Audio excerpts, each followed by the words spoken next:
Ilagay ang supo at 7 up. Let it boil for 5 to 10 minutes until all the juices of the prawn goes out.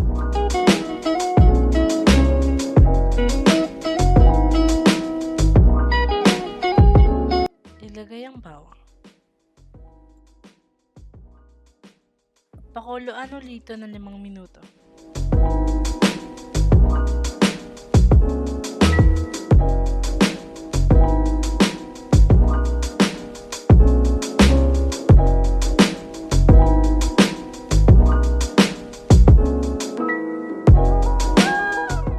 Ilagay ang isang pack ng all-purpose cream.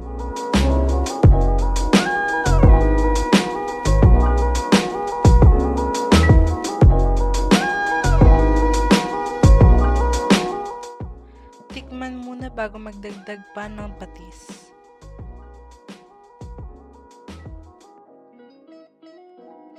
Pag gustong damihan ng sausa, itong kailangan gawin. Kung gusto mo na maanghang to, maglagay ka ng 2 siling pansigang.